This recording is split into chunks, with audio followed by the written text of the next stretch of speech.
aking nauunigan.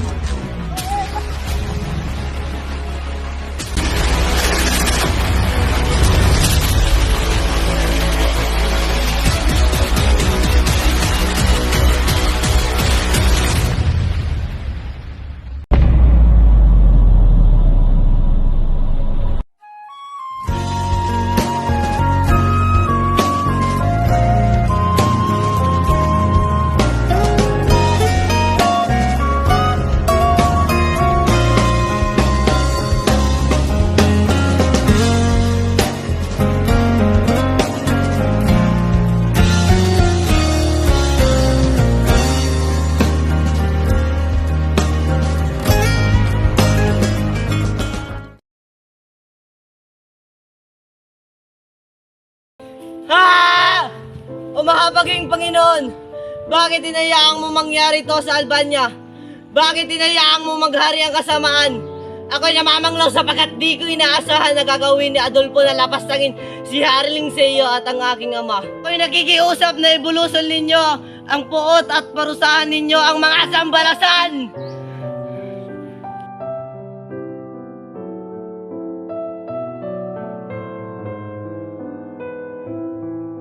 Laura, aking irog, sana'y patuloy mo akong iniisip. Sana'y naaalala mo ako. Ako'y masisihan kung iiyakan mo ako.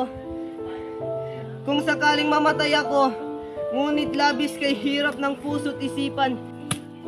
Bagay sa dinami-rami ng mga lalaki na pwedeng umagaw sa aking sinta, ang aking ama pa. At kung sino man ang magtangkang agawin sa akin si Perla, ay kikitilan ko ng buhay. Ngunit di ko matawasa, bakit ang sarili ko pang ama? Ang aking ama, ang aking dakilang ama, ay nagpapaalam na. Kay pala namang lalaking sumisigaw, pagkat ang kanyang amang tinatangisan ay mapagmahal. Di gaya ng aking ama, siya pa ang dahilan ng pagkakawalan sa akin minamahal.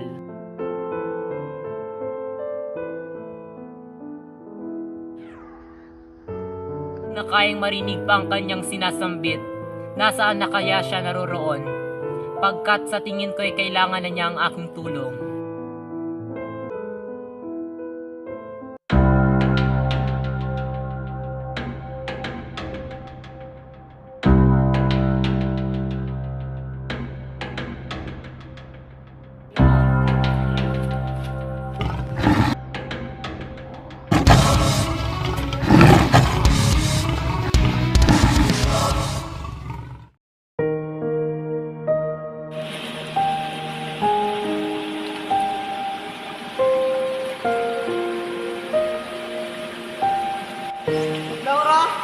Laura, ikaw man kong Ginoo, hindi ko ba piliin yung mga tinuturan? Di ko napilis na ikaw ay ako hindi tulutan. Pagkat magkaiba naman tayo sa aking pananampalataya, nakaupit sa aking isip-isipan ang pagdamay sa kapwa. Aking nanaisin nga makitlan ng buhay dahil sa laki ng aking problema. Oo man rin huli Ginoo, ngunit ako ay nalalabuan sa iyong sinambit. Nung mapag-isa, ito ay aking tatanggapin. Laura! Ginoo! Nang mapansin ni Aladdin na nanghihina na si Florante, ay agad niya namang itong pinuntahan at ibinahagi ang kanyang dalang tinapay. At nung nanumbalik na ang sigla ni Florante, ay bigla siyang napatanong kung ano ang nangyari sa kanya at kung bakit siya napadpad sa kagubatan.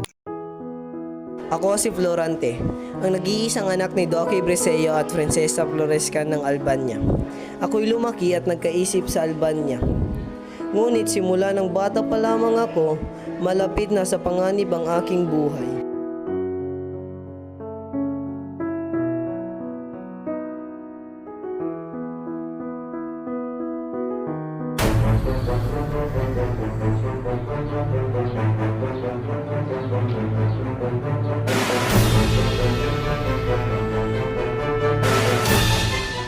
Salamat minali po, kundi sa'yo mawawala ang aking minamahal na anak. Walang anuman, mahal na prinsesa.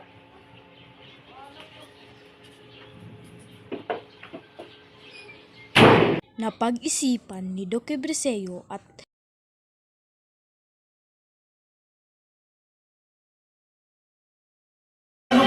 ang iyong pagdating. Kasi Florante mula sa Albania, iginalulugod ko kayong makilala. Magandang araw sa iyo, Florante. Magandang araw din sa inyo.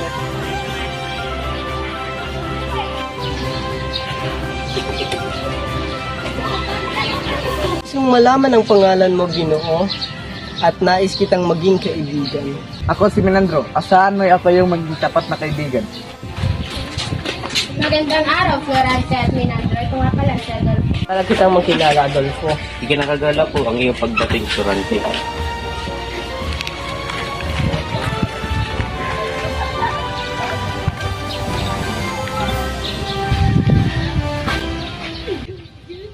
Ating paaralan ay magsasagawa ng isang dulang tungkol sa etikong buhay ni Epicur. Durante, ikaw ang aking napili bilang gaganap na Iocolis.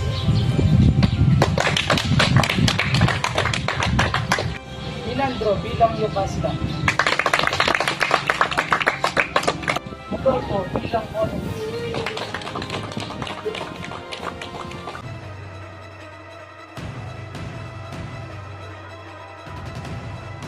Lahat ng umago ng kapurian ay dapat mamatay! Kapurian ko iyong inaagaw! Diyon niyo ko! Ang kabutihan na iyong pinamalas ay uwad at taksil ka, Adolfo. Kapurian ko iyong inagaw! Ang isang katulad mo ay dapat na magkitilan ng buhay! Pakatandaan, Adolfo, ang iyong kapurihan at katanyagan ay hindi ko inagaw. Isang katulad ko ay walang lugar at espasyo dito sa Atenas. Mabuti pa't bumalik ka na sa Albania. Hindi pa tapos ang ating sagupaan, Florante. Titiyakin ko na ako'y magtatagumpay. Sinisigurado ko yun. Salamat sa iyo, kaibigan.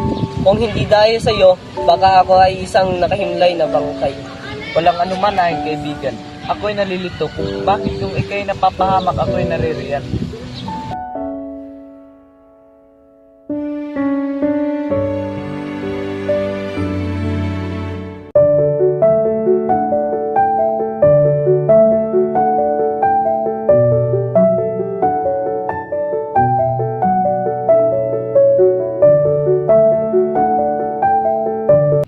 Habang nakaupo si Florante, ay may natanggap itong sulat na galing sa kanyang ama.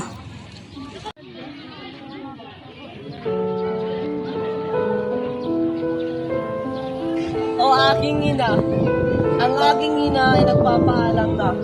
O Panginoon, ang aking ina.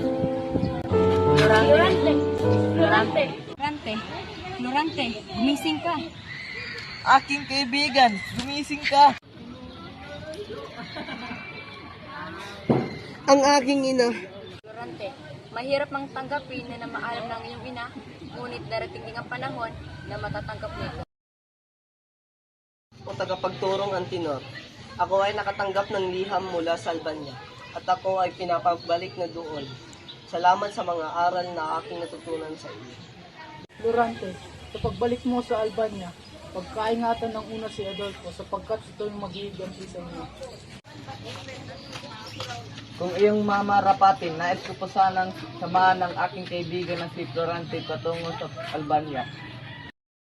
Naglakad sina Florante patungong Albania ng ilang araw. At nang makarating na sina Florante, ay agad niya namang sinalubong ang kanyang ama. Ngunit makaraan ng ilang araw ay nakatanggap ang kanyang ama ng sulat na galing kay Haring Linceo. Ito ay nanghihingi ng tulong. Hindi pa nagdalawang isip sina Florante at agad naman nilang pinuntahan si Haring Linceo.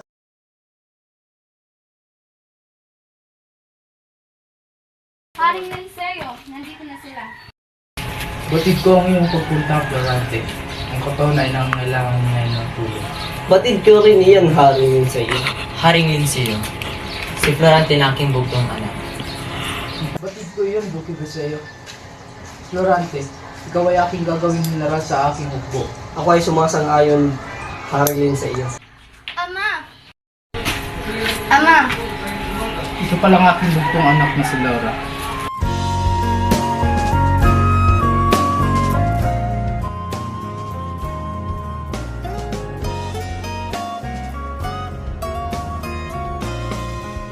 Binati ni Laura si Florante at nag-usap silang dalawa. Ngunit hindi mapakali si Florante sa gandang taglay ni Laura. Walang pag-aalinlangan na binahagi ni Florante ang pag-ibig niya kay Laura. Na mahal ko ang aking Laura. Hindi ko alam ang aking gagawin kung wala siya.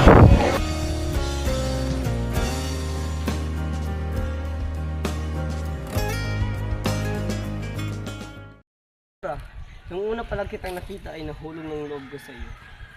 Ngunit sa isang araw nating pagsasama, ang iyong ama ay kinuha kong general sa kanyang hukbo. Huwag kang mag-aalala, ako'y babalik.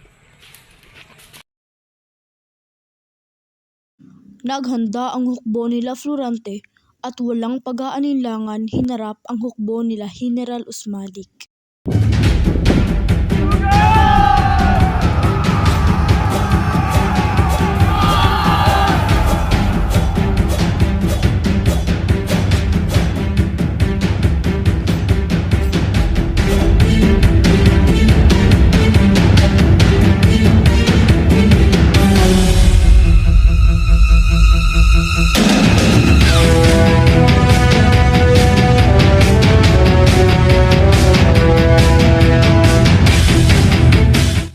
Nagtagumpay ang hukbo nila Florante at pinatalsik ang hukbo nila General Usmalik.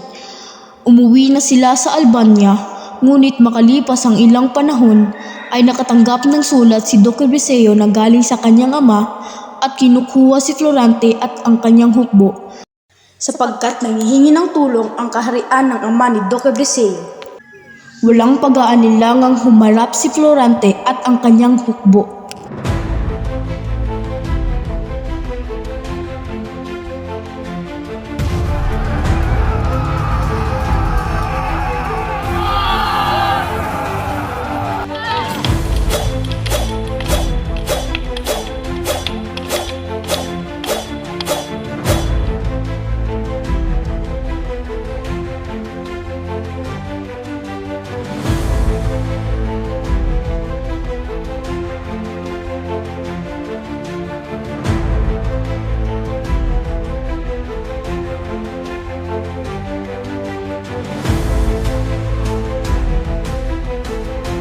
Sunod-sunod ang pagtatagumpay ni Florante hanggang umabot na sa 17 na kaharian ang humanga sa katapangan niya. Nanatili siya sa Etolya at ang kanyang hukbo ng ilang buwan. Ngunit siya ay nakatanggap ng sulat na siya'y pinapauwi na ng kanyang ama, kaya't ipinagkatiwala niya ang kanyang hukbo kay Menandro at iniwan ito. Ngunit ang hindi niya nalalaman ay gawa-gawa lang pala ni Adolfo ang mga sulat na iyon. Umuwi si Florante na mag-isa. Dito na ako! Nagdadala ko ang iyong pagdating, Florante. Ano ang nangyayari dito, Adolfo? Kapurihan ko iyong ginagaw. Ang dapat sa iyo ay mamatay. Hindi ko inagaw ang iyong kapurian. Hindi ko alam ang iyong mga sinasabi. Nang magmaang-maanga ka, Florante, alam ko na alam mo ang nangyayari dito sa Albania. Hindi ko alam ang nangyayari dito. Ang dapat sa iyo ay mabulok sa kulungan. Wala niya ako dito, Adolfo! Baka wala niya ako dito, Adolfo! Ay ngay, Florante, ang iyong tinig ay masakit sa tinga. Nasaan ang mahal na hari? Nasaan ang aking ama? At nasaan sila? Florante, tiyak na sila ay nasa mabuti ng kalagayan. Ang ginawa mo sa kanila, Adolfo? Taksil ka, Adolfo! Baka wala niya ako dito, Adolfo! Baka wala niya ako dito, Adolfo! Isinusumpa ko kahit kailan hindi ako nakasala sa iyo! Si Laura, nasaan ang aking mahal na irog? Batid ko si Laura ay nakipag-isang dibdib kay Adolfo. Batid ko rin. Laura, bakit hindi mo ako inintay? Bakit hindi mo pinanghawakan ng aking mga salaysay? Bakit ang pag-ibig ko ay iyong kinalimutan? Laura!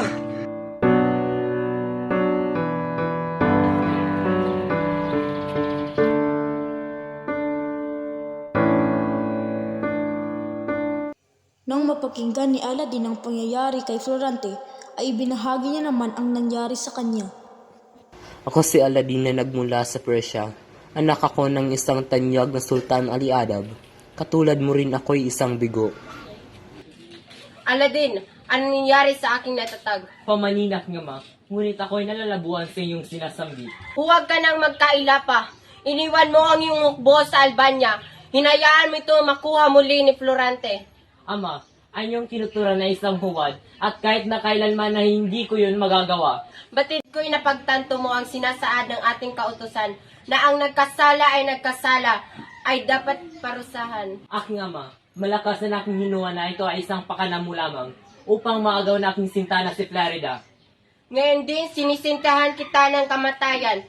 Mga kawal, pugutan siya ng ulo. Aladdin! Anong gagawin niyo kay Aladdin? Florida! Aladdin! Florida!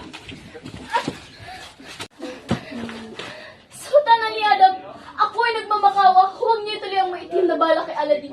Kundi nais niyo bang mabispis ang dugo sa sarili mong anak ng iyong mga kamay? Yung nais ay mangyayari lamang sa isang kondisyon na yun ay ikaw ay papayag sa aking alok na ikaw ay maging akin at maging isang dibdib ng aking ninanais na mangyari sa atin. Ako ay sumasang-ayon sa iyong kondisyon. Ako ay iyong handang maging katipad.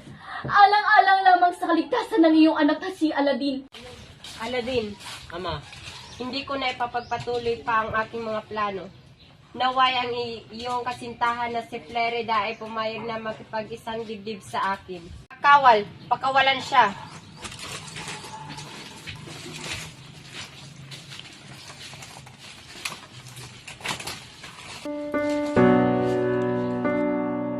Florida, o aking hero, o aking ama, bakit mo ito nagawa sa akin?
Nandito na si Sultan Aliadab. Si Florida? Nasaan si Florida? Si Florida? Nasaan si Florida? Si Florida?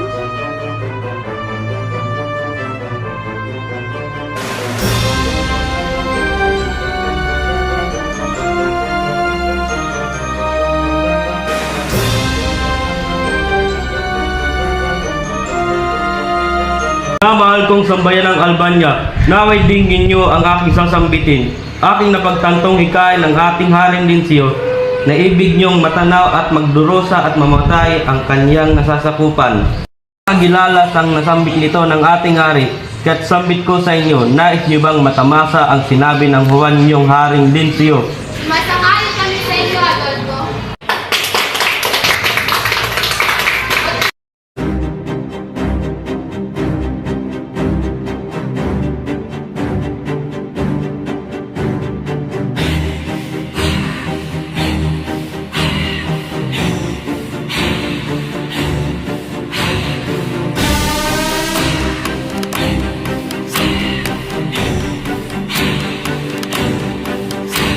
Tulong!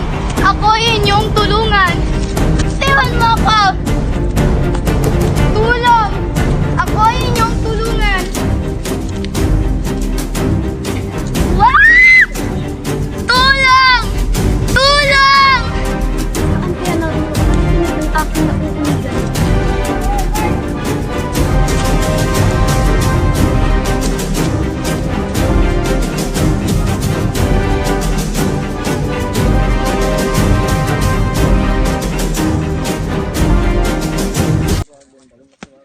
Maraming salamat sa iyo at sa puong may kapal.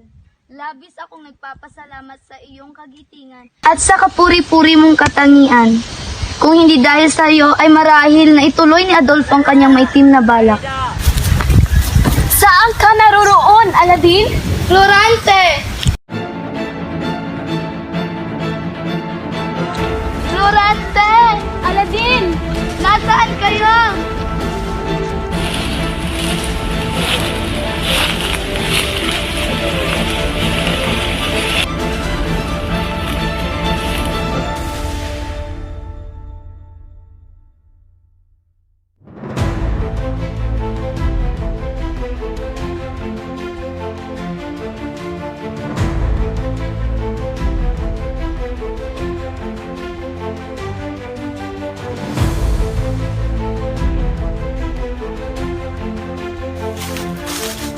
Florante! Aladin! Laura!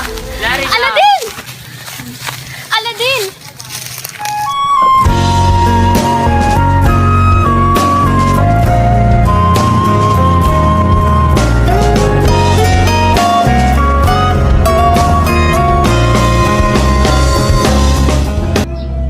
Nakailang tula na, ba't tila di napupunan ang tanging kong hiling? Hanggang dulo ikaw ang kahiling. Kung pwede lang hanggang bumalik pa kailanman, hindi na ba baka walang kailanman. Ating tamis ng pagsasama na sana hanap-hanap sa ginawa ko na lang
Ako'y namamanglaw sapagkat di ko inaasahan na gagawin ni Adolfo na lapastangin si Haring sa iyo at ang aking ama. Ako'y... Si Florante mula sa Albania